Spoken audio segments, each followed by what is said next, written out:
Gonna redo the whole StreamYard link. All right, hello everyone. Welcome back to Open Shutter, and today we're going to talk about indoor pictures versus outdoor pictures.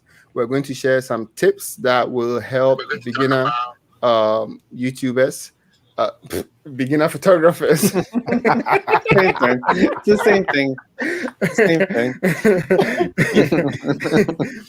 So we're gonna have a lot of fun today. We may or may not show some pictures, but there are a few things that you need to take note of when you are, transitioning from indoor to outdoor.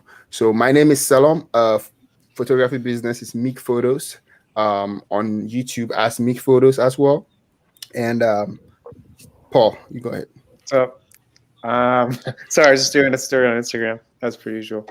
My name is Paul from Toronto. Thanks everyone for jumping on. If you're new here, we all have YouTube channels and we just take turns on Wednesday nights discussing various things about photography and everything else in between. So I think today's going to be a good one. If you're into photography, which you probably are since you're on this show, go check out my YouTube channel. The handle's in the handle, and go check me out. Over to Mr. McGowan. I gotta finish this Instagram story. Do it. Get the Instagram done. I need to do this. My name is Brian McGowan. I am a photographer based in Brampton, Ontario.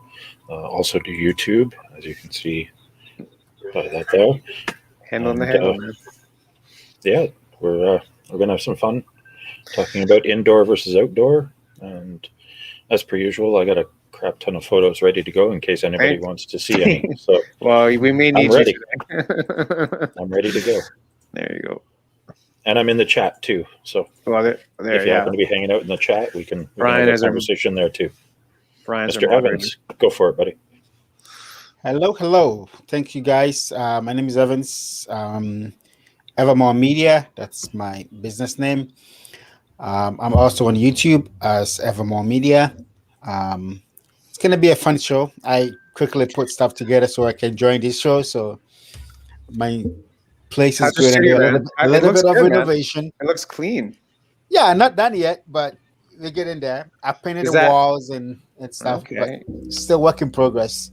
Hopefully by next week's show, I will have everything how I want it to be. But sweet. Hopefully I'll be able to pull out some images as well to share with you guys today. Let us know in the comments how your day has been and what's happening. We're here as a community. So let's get in the chats. Let's figure out how our day has been going so far. And then hopefully this show will bring us some new ideas tonight. Thank you for hanging in here with us tonight. Yeah. All right. So, Evans, have you seen my new background? Anything different? Yes, I see. I saw it on Patient Money. I'm trying. I still got some pieces left. I have to figure out where to put them. Plug your other channel, Meek. Go for it. Yes. So if you you want to make some money, okay? Patient Money is the name of the channel. And if you want to lose some money too, we're good at both. Yeah, I'm good at that. Oh man, Impatient Money will be my channel. Exactly. Yep.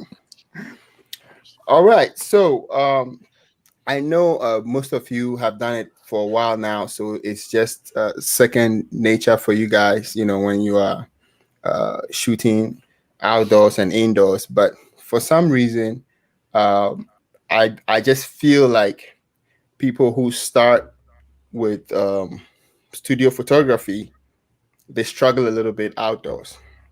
Why do you think that is?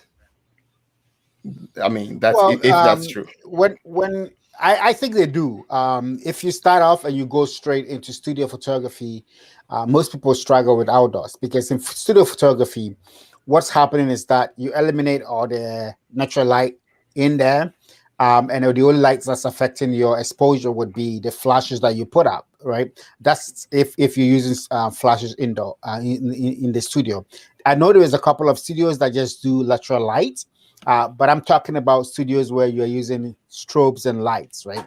When you start off that way, you have a hard time transitioning to outdoor because of the fact that you are used to the idea that when you get into the studio, the first thing you do is get a black frame, right? So when I'm learning my flash, even the flash meetups that we did last year, all I tell people is that if you want to do a flash in the studio, your first thing is what?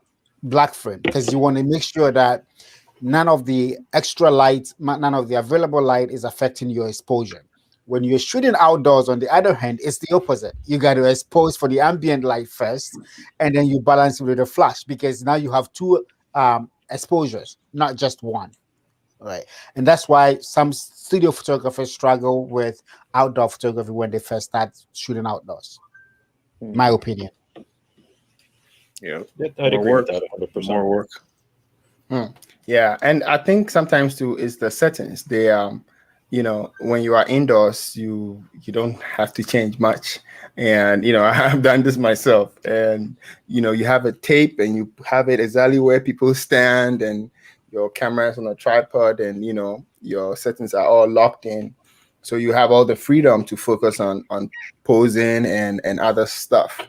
But then and of course you don't have the elements coming in to make you think about the position of the sun and all that. I think I'm hearing an echo of myself. Yeah, that was me, sir. That was me. Okay. That was me. Yeah. Hello. Sorry. So yeah. But definitely it's good to learn in both situations, because you never know when the need will arise for to take pictures both indoors and outdoors. Yeah. So I have a question for you. Let's start with indoors. What tips do you have for somebody learning to shoot indoors, practicing the different lighting setups and all that? What tips do you guys have for them? For me, I would say experiment a lot, and don't be afraid to experiment. Just put your lights in different places, turn them up, turn them down, play with it, see what it all does, and start with one light. Always just start with one light, and as you get comfortable with one light, then you build from there. But learn what one light does first. And if you're like me, you'll go to 4 or 5 lights, and then you'll go back to one because you just like it better. Yeah. Simplify. You should show that photo that you showed today. Which one? Yep. So the one that you showed earlier today. The one in 2014. Oh, the 2014 photo. So my first time ever shooting in a studio. It's a good one. Oh, this is a classic. So this is my first time ever shooting in a studio. Wait, Evans, you want to say something? Go ahead. No, I just wanted to say that also, if you are learning indoor, one tip I always give everybody is go out and buy a cheap mannequin head. Mm-hmm. Right? Because at the beginning, you're not going to get people coming to you all the time.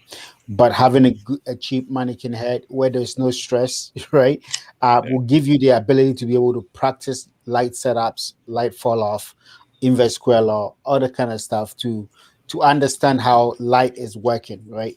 The key to is understand how the light is going to fall off, how the light is going to work, how the light is going to affect your scene, right? And like I said, in the first shot, the first thing to do when you're shooting indoors is make sure you get your first shot is a black frame. It's a sexy man. Whoa, young fella. Oh yeah, that was actually the day I met that guy too. Wow! Oh, wow! And then what? You just hit it off and say, "Can I take your portrait, sir?"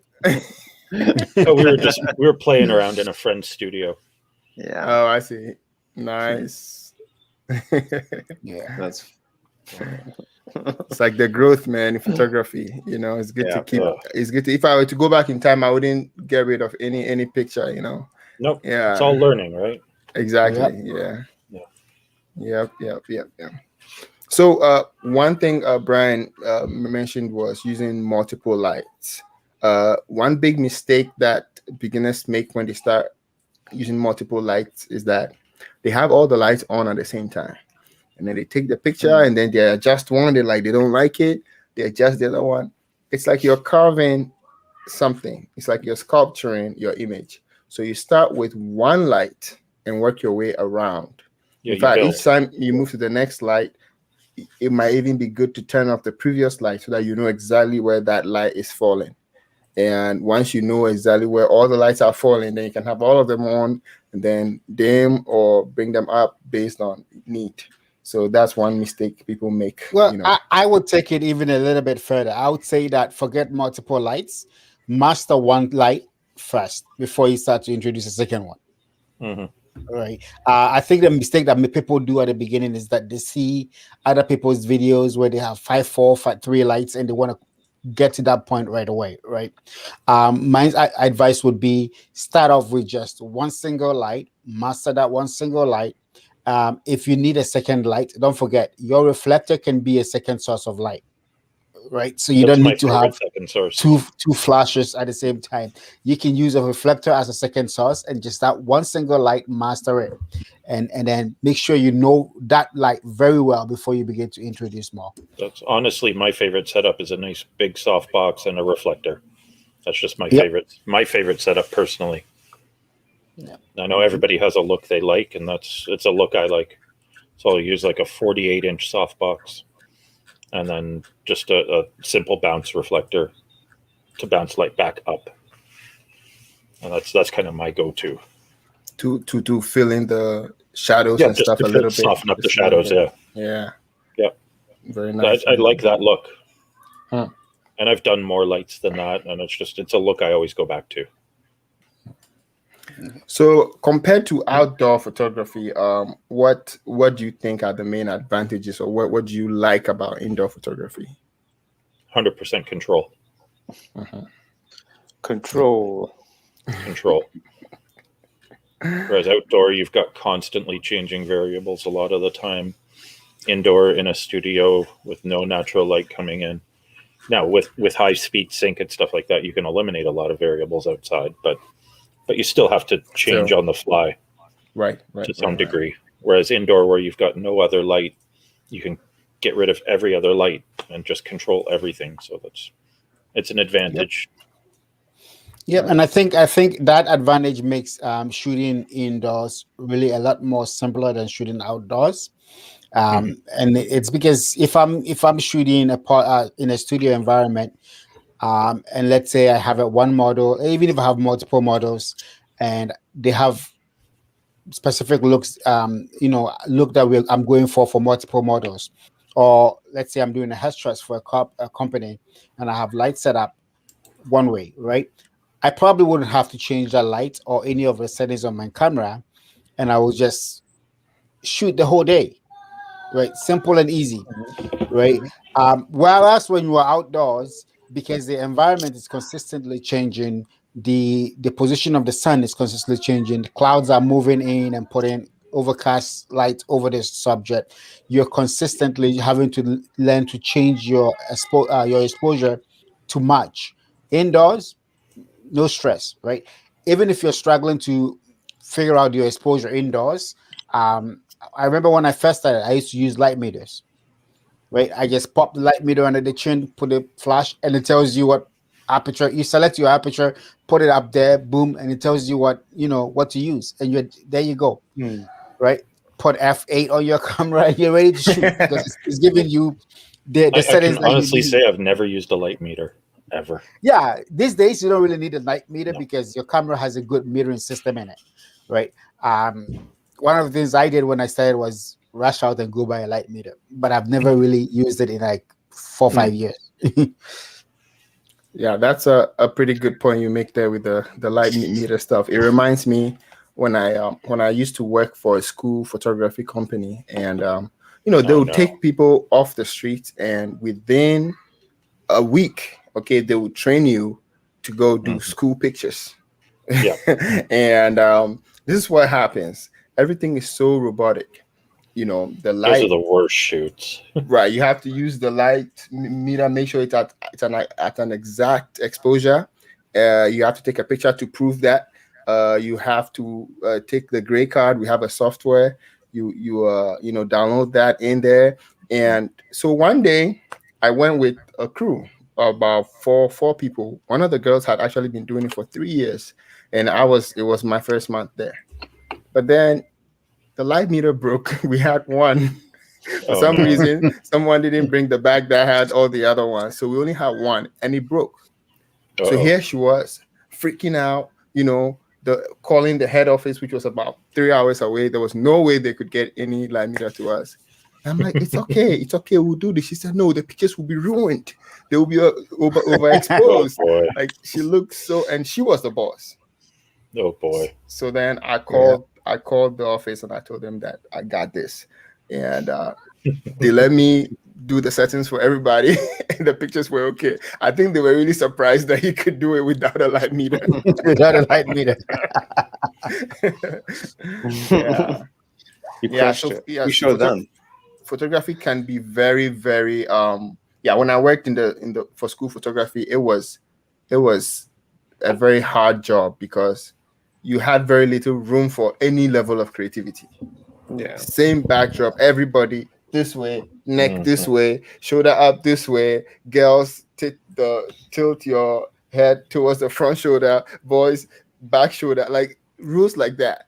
And they were so strict on them, and it just made it really hard for me. Of course, that's why I couldn't stay there for long. Yeah. Okay.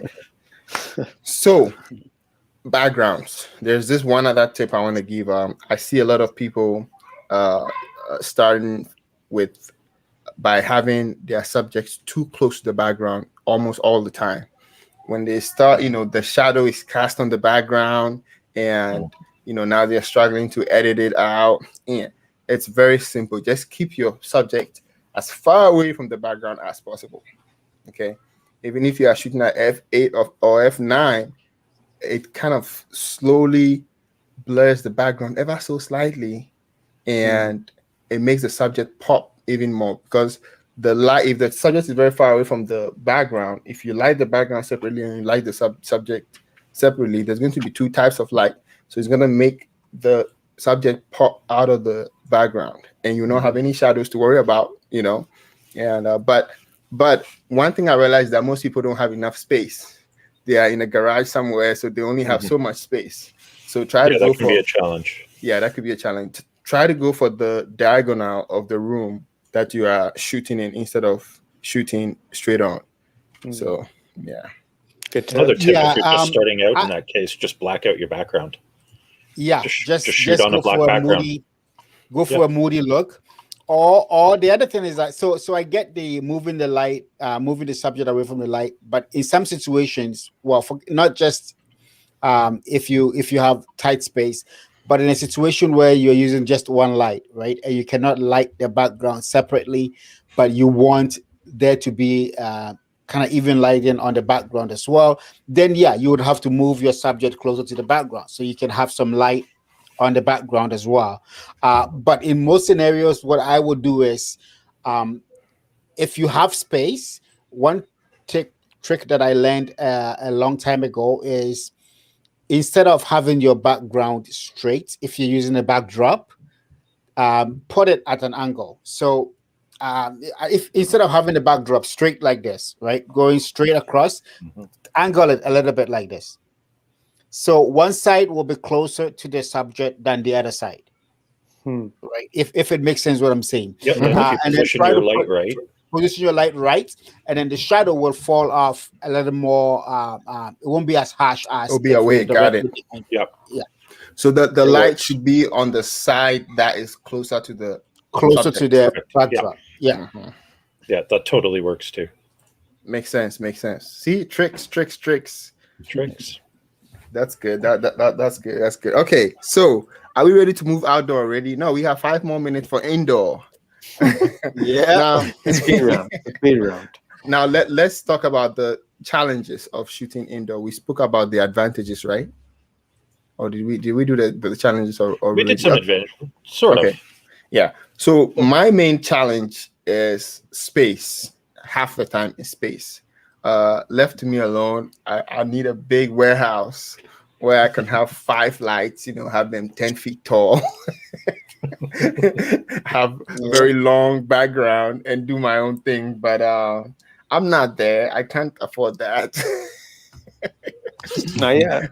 And even if I did, I don't have enough business to to justify it. to justify that. So unless I win the lottery, hey, they'll sew one up. Yeah, that's for me. It's just the cost of renting studio space because I don't have my own studio, so I have to rent space, and then I prefer to shoot outside anyway. So right. Yep. I've done a lot of studio shoots, but these days I shoot mostly outdoors. I just wanted to share one image before we move on. My issue is that right now I don't have the space. Right. This image. That's my son. I shot this right here in my basement because I used to have a lot of space in my basement where right outside this room, there's a little bit of a living room. That's like a second living room, but it's in the basement. It's like a workout basement. So I had that space where I used it for my studio stuff. But now my wife's business got growing, and so she's filled up that place with the core stuff. The boss has taken over. The boss has taken over, right? So I can't do setups like that at home. Occasionally, I will use my living room, right? If I'm shooting family members and stuff, I'll use my living room. But this shot here was just one of the examples of when I was just starting out and I was learning and practicing. I would use my son, I would use my wife, I would use everybody. This was one light just coming across, right? And I've always been like that dramatic lighting kind of thing. So my goal was to go for a dramatic sort of lighting. I pushed the black and white in the end because I like the black and white better. But just moody. One single light. Right. That's nice, man. I love that single light look.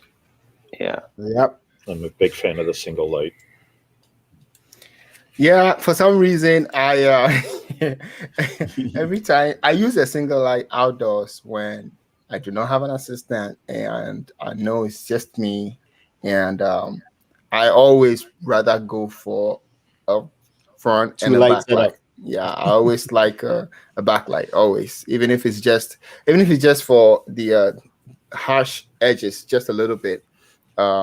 It's just a thing I got kind of addicted to. But if it's going to be a single light, then it has to be a large modifier. That's what I like. When I'm outdoors, right?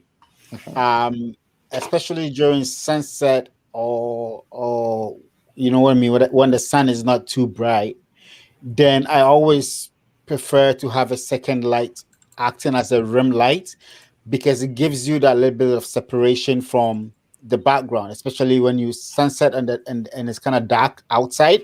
You want a little bit of separation so that the subject doesn't look like they are all into darkness, right? That could be the look you're going for, but sometimes you want to have that separation between the subject and the darkness around them. But when the sun is still up, I will just use the sun as my second source, right? As a backlight, and put the person's back to the sun. So that sun gives you that same effect like you're having a second light in the back. And then the front light will be your main light to light it. Makes sense. Makes sense. You are jumping to outdoors. We're not outdoors yet. Come on, man. Okay. Yeah, I'm gonna share a pic of myself. This was yes. Yes. Is that on your Facebook? This was taken by my 5-year-old. Really? It's great at focusing, by the way. She said, "Daddy, I made sure I had it on the eye, and then I focused." I'm like, "Very good." So you just start farming that kid out for some work. I know, right? So I mean, this was excessive. We were literally playing in the garage. It's a 5-light setup. Doesn't look like it, but it's 5 lights. So one from the side here, and they are all kind of like subtle.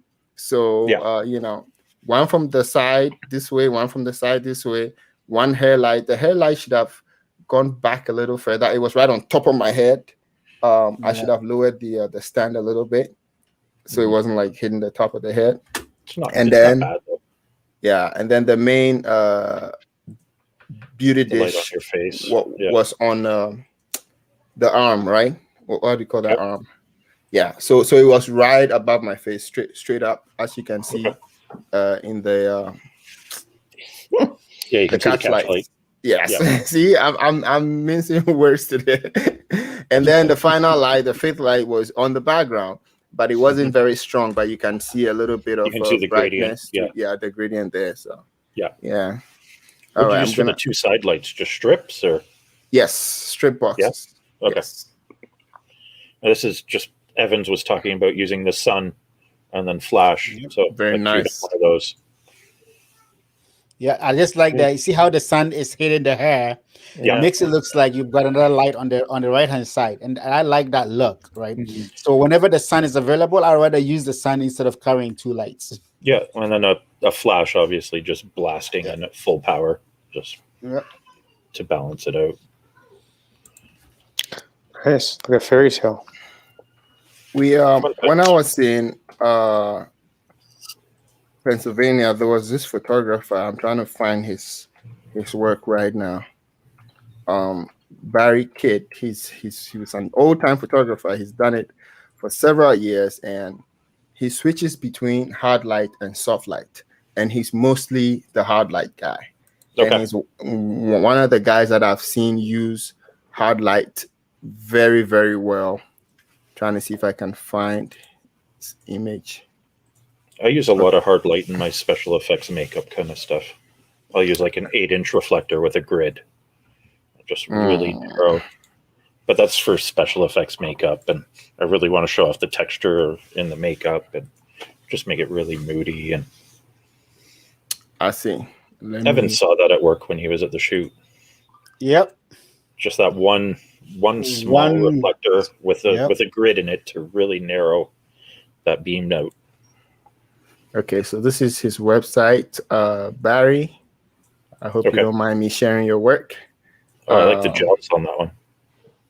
Oh yeah, Gels are nice. The teal and orange gels, those are nice. Oh, the gels. This one, nice. So this is him right here. Oh, I like that. And this picture right here, I wish I could enlarge it, but this was done with one bare bulb, just to the right, facing the girl. And of course, he was shooting out like F-16. The clouds were popping, and he was. We're having a conversation, and then he said, all the photographers today doing high-speed sync all the time.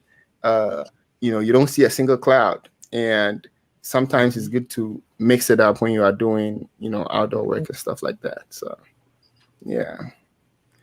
Yeah, I think that as long as that's what I've said it. I think the last time we did the wedding stuff, I had said that everybody wants that 1.2 lens, and they always shoot at 1.2 all the time. But if you have a client who is paying you and has paid for the location, right, you gotta show some bit of that location because they saw the beauty of the location and they want that location, right? Mm-hmm. So you going at 1.2 and blurring out all that beauty in the location, sometimes it's not always the best way to go, right? So as long as the location is beautiful, the background is beautiful, I would shoot outdoors at f8 or something, just to give a little bit of that environment.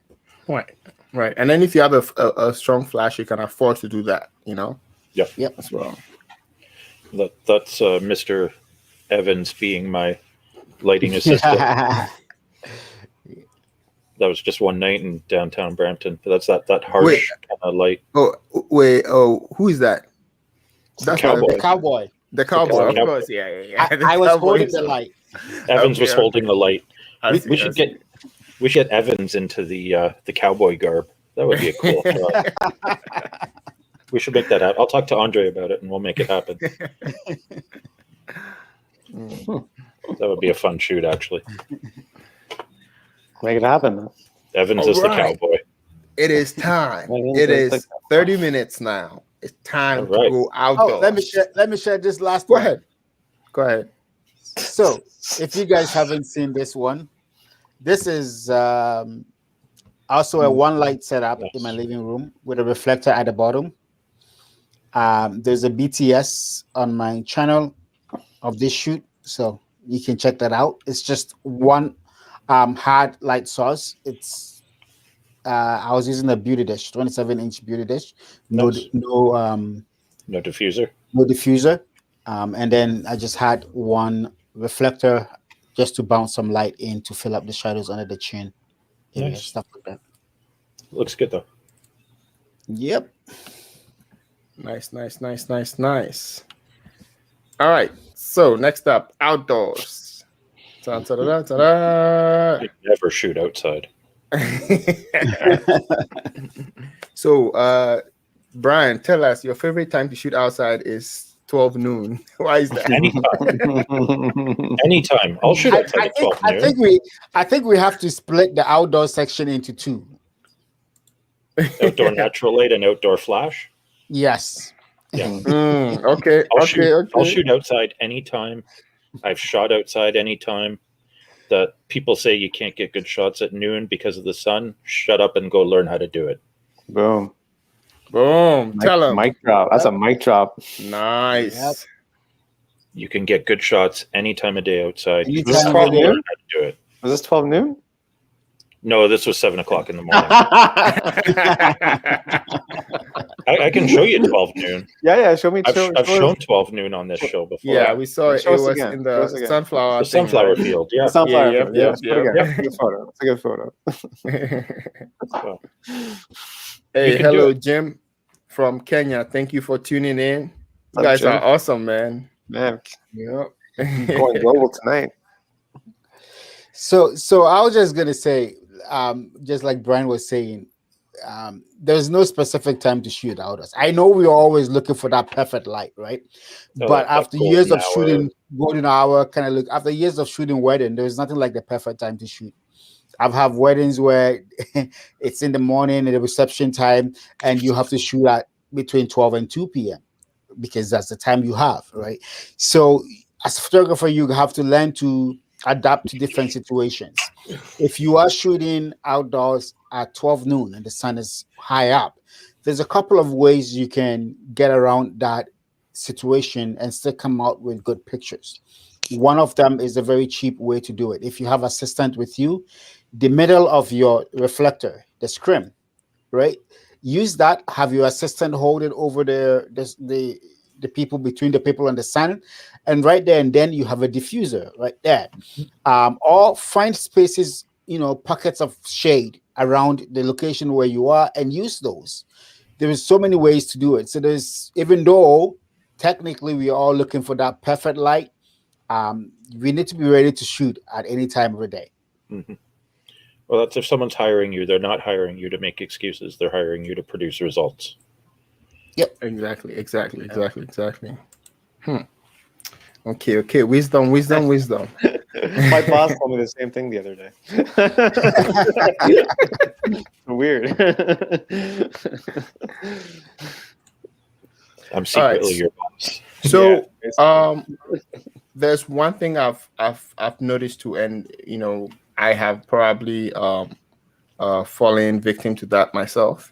The fact that you have a flash that is high speed sync capable doesn't mean you should be shooting unnecessarily in high speed sync when you have a subject that's standing still and the weather is not too bright and all that.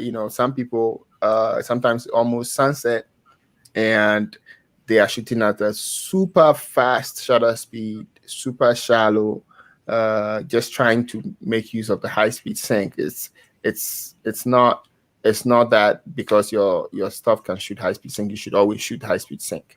It actually puts a lot of pressure on the flash and outworks it because the flash actually goes in bursts, and you can kill the ball faster.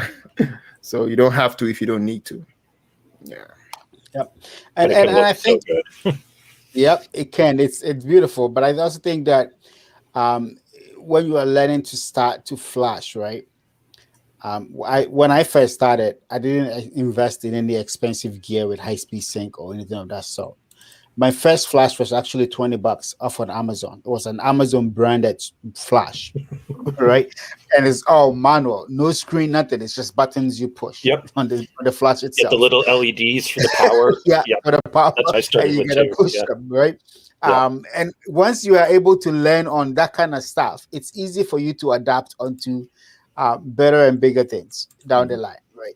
But the whole idea of me not going to spend so much money at the beginning was because I didn't know what I was going to like the Flash style, or if I was going to keep using Flash for a while. So I didn't want to spend out that money.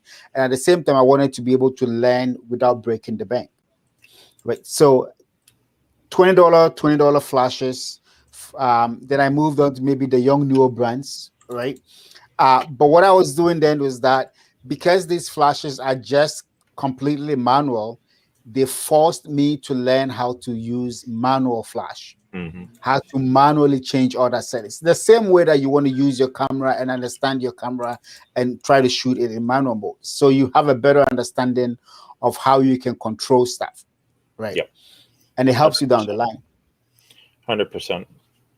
You have to just play with it so much that you learn. And once you get the fancy stuff, you do it without thinking because you've just done it so much the hard way. Yep. All right. So I have a picture here that I was thinking about sharing. Okay. Aside from the fact that I see right now, I'm looking at it, I see it's not very straight. I'm still gonna share it anyway. But in a second. Oh, you had something to share, Brian? I didn't see that. I put one there. If you want to show it, you can show it. It doesn't matter. Okay. All right. Hold on. Okay, I'll show it right next. Okay. So this one is indoor, right? But this was a hotel lobby. It was just a plain old hotel lobby, and sometimes you just have to make use of your environment. So the fact that I shoot outdoor a lot, I try to find the best positioning of the sun, and and also shadows and light, because I want to use all that to create the image. If it's just a plain background, you're not trained to look for stuff like that. You just position your subject and pose them and shoot. So there were like 2 light stands back here, and I just felt like they would make the best backdrop if they were obliterated, like if they were completely blurred out. So that's kind of what I went for. And we had a blue gel, and I don't think the blue gel was needed in this shot anyway, but I was playing around. I was having fun.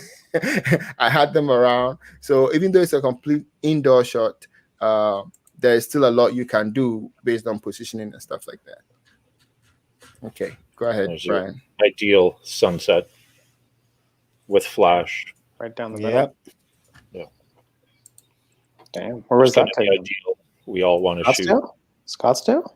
Scottsdale, yeah. Yeah, nice. Such a good spot. Yeah, really good spot. I have to go back there. Yeah. Another workshop there. One more here. Let me see. Oh, I can continue. I can add it. There it is. All right. This was also in the hotel lobby. In fact, if you look closely, some of the items are still there. And it's just a hotel lobby, but it doesn't have to be plain. You don't have to show everything that's there. So and of course, I did the backlight. You can see the backlight affecting the head. You can just see the rim there. That's nice. just so slightly. Yeah. So here's I can share a glamorous location.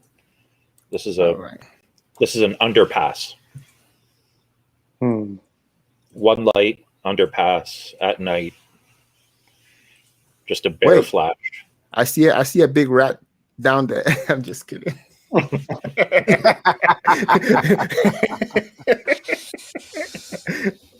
this was a fun shoot. Just down by a creek, underpass under a road at night, going for something different.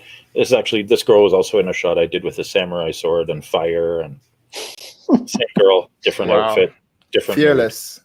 Oh yeah, pushing the envelope, man. Pushing the envelope. That's cool. Yeah, just one light at night. Behind her, short light, basically, just to get the edge of her.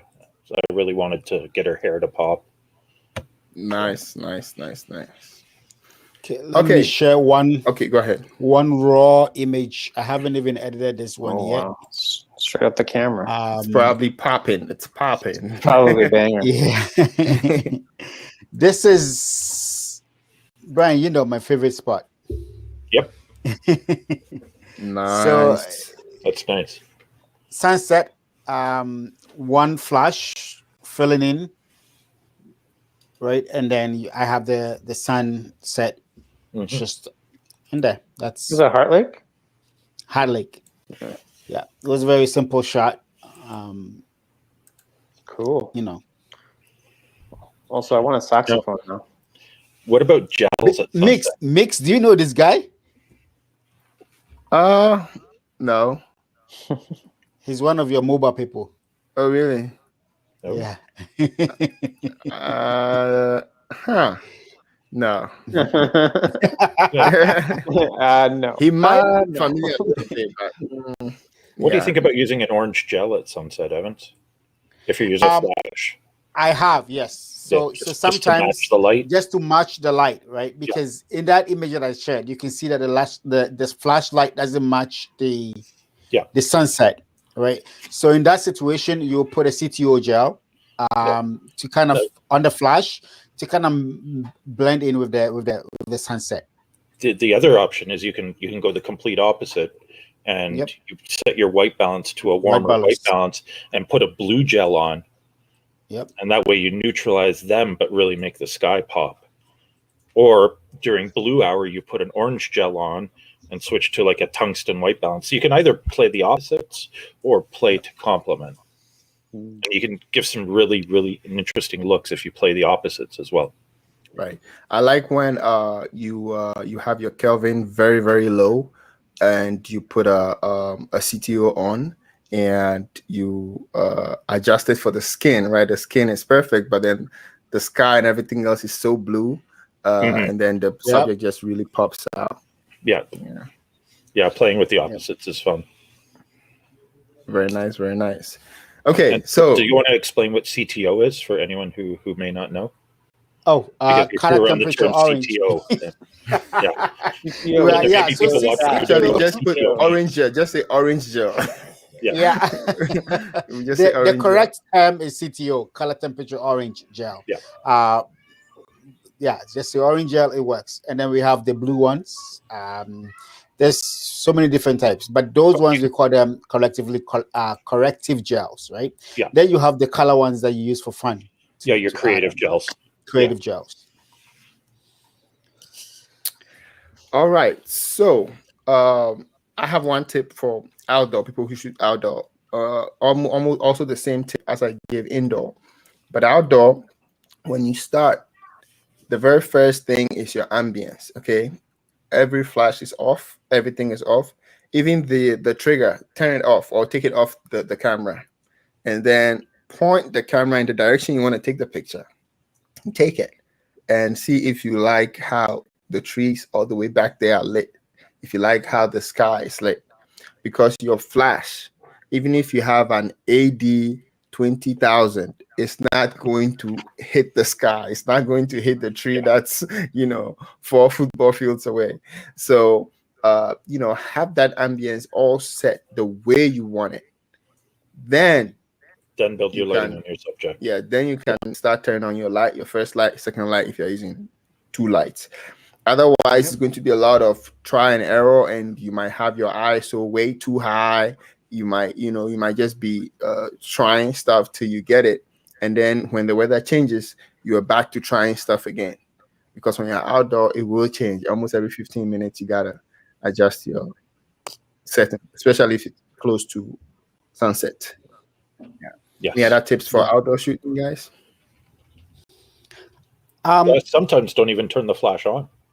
Yep, I was gonna say exactly that. I have an image queued for that that I was gonna show. And sometimes you don't even need flash. That's why I was saying we may have to split the outdoors into 2 because this is our natural light outdoors, right? I'll but natural light too. You have a little bit of uneven lighting across them, and that's because this is still a hard lake conservation. But I went through the other way. On Sandalwood. Yep. Okay. So this place has a lot of trees.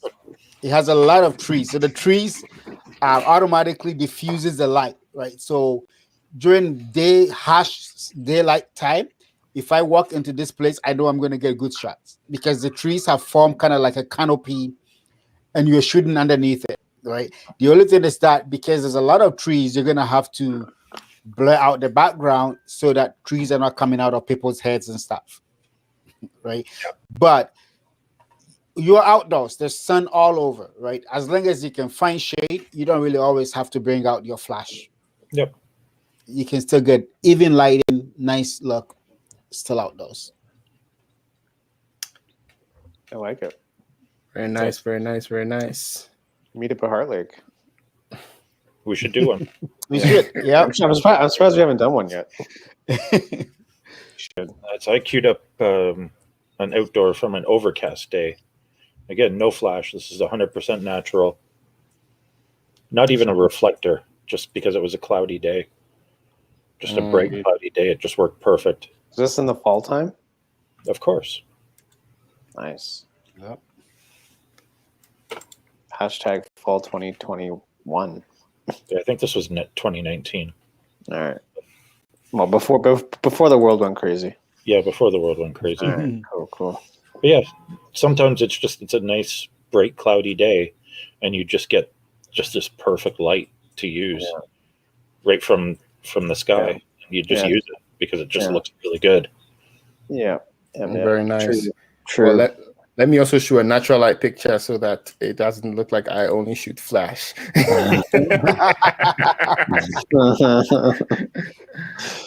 All right, so I think you still shoot flash more than everybody else on this channel right now. So this is still I used one reflector. Okay, so her mom was actually standing right here with the reflector. I had to clone her out. If you even look carefully, I didn't do a very good job at cloning her out. I thought it was just a little bit of a shadow there. Right, but if I don't tell you, you wouldn't know. So at least I got the pole to continue. So it kind of worked. Yeah. So use the reflector there, and after that, this was the last shot I did with my 85, and then I lost it. Oh, Mm. I think reflectors are underused by a lot of people now. Right. Well, actually, I didn't use the silver reflector. I used the white scrim. You know, the white scrim nice. Yep. that a lot of people use to block the sun. Yep. I use it as a soft reflector because it bounces the light in a very subtle. Sometimes the silver can be really harsh. Right. Yeah. And the gold, I haven't used it. I think it was there's a photographer in the 60s who was doing the gold thing, and he would shoot it and he would print the films out, and his work was just unique, and people were wondering how he did it. He had a whole name for the whole thing, but then now it's archaic and nobody really does it. But hey, somebody might start doing something with it. Paul, maybe it's up to you to use the gold reflector and show us how it's done. I'm doing it next week live. What's up, Kobe? Yeah, Kobe's on the show. Kobe's not here today. Wait, he's here. He's in the chat. He's in the chat. Oh, he's here. He's in the chat. He's just in the chat. Dude, where have you been?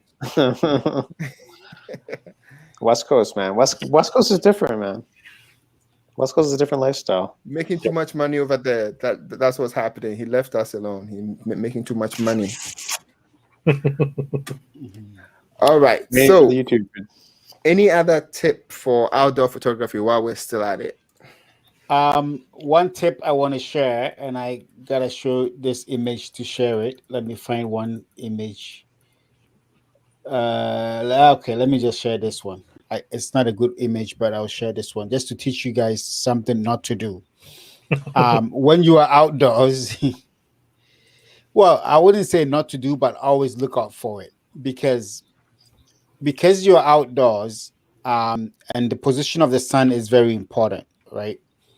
You want to make sure that you don't end up with an image where the person is squinting like this image. No, I did an image shoot with my wife outdoors right outside my house in front of the house, and the way I positioned her, she's looking directly at the sun.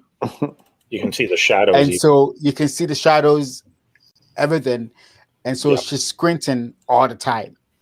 right? Squinting, and you got the dark eyes because of the dark eyes because of the shadows and everything stuff. So the best way would be have her back towards the sun, right, and then shoot from the opposite direction. The other thing you can do is in a situation where you have to use the sun like that, get the model to tilt her head back a little bit, and then have her close her eyes until right before you hit the shutter. You count, okay, open your 1, eyes, 2, hit 3. the shutter, boom, boom, boom, couple shots, and then she can close her eyes again.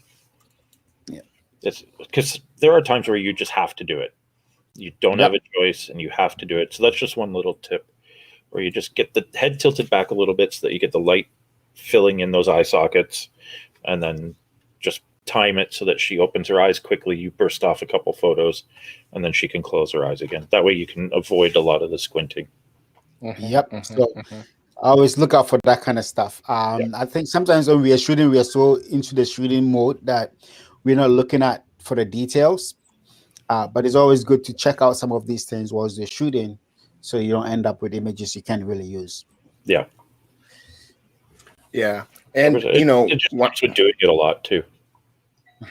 One thing that I don't know, maybe people are afraid to talk about it a lot, but I do, is when you are photographing people, the skin color matters. The skin color determines how much light you throw on the person. The skin color is so that's why when I worked at the school photography company, I shook up a lot of things there.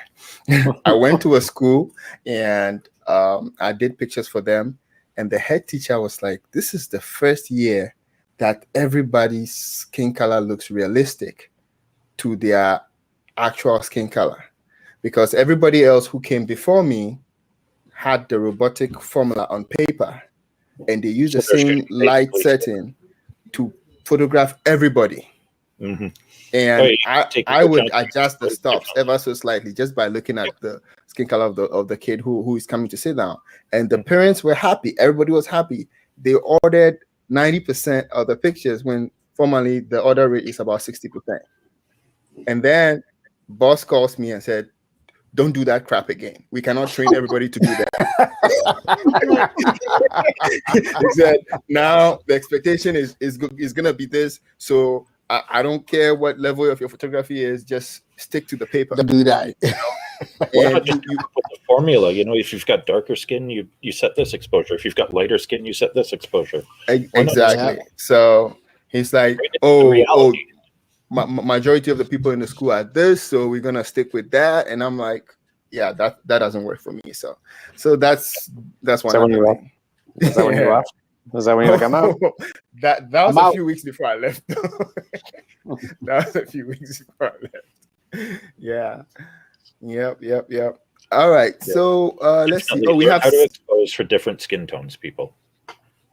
Yes, I feel like I should even make several, like some videos on that, because I was shooting a wedding, and it was a mixed couple. When it's a mixed couple and the lighting situation is harsh, it is no joke. Like, you have to know what you're doing. And I had flashes, so I'd be moving the flash around, and the lady would be like, why am I putting the flash here? I said, just trust me. it's like, oh, the flash is supposed to be on me. He's like, I said, no, just let me move the flashes around. I gotta balance you out here. Balance you out, exactly. Yeah. It's a balancing act. You gotta for that, take for sure. all that into consideration. Yeah. Yep. I think a while back I might have made a video, and this was the funny thing. When I posted it, the title, I put it in YouTube. I think YouTube took it down or something like that. Really? So, really? Why? The title was "How to Shoot Black People." Oh no. Oh man! Why would you even put that title? They're like, "Oh, this doesn't go with our community guidelines," and I'm like, "Oh, okay, well, yeah." That would be problematic. Yeah. Now that I think about it, I messed up big time. Because we were back in Pennsylvania, I was in this photography group. It had about 300 photographers, and everyone kept asking, how do I get people with darker skin tones nicely lit and stuff like that, So I felt like I wanted to make a video for that. So when YouTube took that thing down, I never uploaded it again. Because I said it in the video with a different title. Yeah, I said that in the video several times. So I'm sure it would pick it up in the words too. And I didn't want my channel to be banned. So violence is not tolerated on YouTube. I'm like, okay. Oh man! They should have watched the video and knew what it's about. Just the AI exactly. No, it's an algorithm. It's an algorithm. Yeah. All right. Well, what a way to end the stream. That's a great story, man. That's a great story. Oh man! All right, guys. Any final words? Informative. Paul, the guy who doesn't shoot as many portraits. Give us some wisdom, Paul. There you go. Just go out and shoot, or stay in and shoot, whatever the rules are, and wherever you live. I'll invite you along to some more shoots this summer too. Yeah, we're gonna do some more stuff. And hopefully with the restrictions, whatever, we can do some more stuff in the city. Whatever the rules are. Whenever we do the Evans as the cowboy shoot, we'll invite you out. yeah, bring me out. We'll make it. We'll do it. Yeah, we'll do it. Some boots. I would suggest if you're just starting out, I would suggest don't get too overwhelmed by all the information. Just like what Brian said, just start with one light and keep it real simple to start, and then you're going to grow as you kind of practice more, and it kind of goes on from there, right? So. Practice. There are a lot of terms thrown about, so I think it's easy for someone to kind of get lost a little bit. But you just got to start where you are, and then just move slowly towards wherever you want to go, and also have fun, obviously. And then, or else, what's the point? And I think if you have questions, I don't want to speak for everybody here, but you can certainly reach out to me through Instagram if you have questions, and maybe the other guys too. If totally ask questions. You can always reach out on Instagram. You can reach out in the YouTube group. Follow us Facebook group. Plug your Facebook group, Evans. Shameless. There's the cowboy. The cowboy's watching. What's up, Andre? How you doing? Oh yeah. Was Andre watching when we had his photo up? Probably. I still think Evans as the cowboy will be fantastic. Yeah. I think the cowboy might even have an extra hat, so we could get them both going. There you go. Dude, those cowboy hats can be expensive. Mm-hmm. They can. I walked into, I think there are different levels. I walked into a store, in downtown Fort Worth, and I saw this. It felt like some fluffy, leathery. I don't know. It just looked really cool. And I asked how much it was. She said $3,500. I'm like, okay. Yeah. What? 35? She said no, 350. I'm like, what? 350. I'm like, for a hat? I put it right back. I guess down there you're getting the real deal though. Yeah, apparently it's supposed to be one brand that is handmade from I don't know, 80 years ago. I don't know. I don't need that. The cow the leather came from. Probably. You live in Texas. You gotta own some of those, man. Probably came from a Wagyu grade 1 cow. We should get some white cowboy boots with the spur. Hey, I'll wear it. I want the belt with the big head. That's the one I want. The big belt buckle. Oh, yeah. There you go. Jim has a question. I think Jim has a question. It says the difference between back focus and the shutter one. I think he's talking about back and focus with the shutter. I'm a back and focus guy. Every camera I get, the first thing I do is change my focus to back button.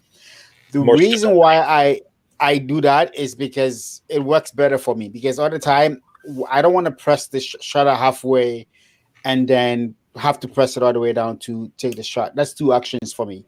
When I have my hands on the camera, the back button is always exactly where my thumb is, at least for my Sony cameras, so I can focus, and as soon as I'm ready, just tap. So you can pre-focus and then just start shooting once you're ready to shoot, right? Instead of you're ready to shoot and you have to kind of press halfway to focus and press down, right? back button focus for me is faster, especially if you're shooting fast moving subjects and spots and stuff like that. Let me For give me, you I found that I got more sharp shots when I started using back button focus. It was just more stable. Okay. Let me give you a scenario, and this might, sell you on the back button focus. If, let's say, I was shooting this girl's quinceañera, okay, it's the Spanish Sweet 16, right? And she had the beautiful dress and all that, and then she wanted to do a spinning shot. She wanted to be spinning for the dress to be blown out, so that, and then I'll get pictures of her. In such a situation, ideally, you would want to shoot in burst mode. Okay, you want to shoot fast because you don't know which pictures will be good. So here's the thing: if you are using back button focus, if you focus on her, you can actually just get your hand off the focus, and then as she's spinning, she's standing right there where she's spinning. So you already got the focus. So as she's spinning, you can just click, click, click, click, click, click, or just hold it down, click, click, click, whichever you want, and the focus will not be trying to go back there or go catch a tree or catch anything. But if you are using the shutter as the focus, as she's turning, she might move a little left and right, and the camera will start hunting for every shot. Yeah, so you'll be missing shots. Okay, so that's one reason the back button is always keen. You have more control. It's like, hey, I want you to focus here and stay right in that zone. So while you are pressing, because if it's the back focus and you're trying to get a couple, and then for some reason the dot moves in between them, and now it goes to focus on grandma in the corner there. You don't want that. You want it to stay in the zone you want. so yeah, it's a good example though. Get used to the back button. It's a lifesaver. Yeah, eliminates a lot of error. Yeah. Back button, Jim. Back button. Yeah, back button. That's the pitch. That's the pitch that we're trying to say. All right, guys. Every good thing must come to an end. I know you guys would like to stay here forever, but I got to go eat. Yeah. Thank you for being here. Today's show was cool. I think we learned a few things. We learned a few tricks today, and thank you all for sharing. And we'll see you next week on one of the channels here. I don't know who's, but yeah. And then please, if you haven't subscribed, please go ahead and subscribe to our channels. Paul and Brian have actually made it very easy for you. They have a full link there. But with Evans and I, you got to go search for Meek Photos and Evermore Media. You guys are big time. All right. Good night, guys. Good night, Kim. Thank you, everybody, for watching. All right. Good night. Good night, guys. And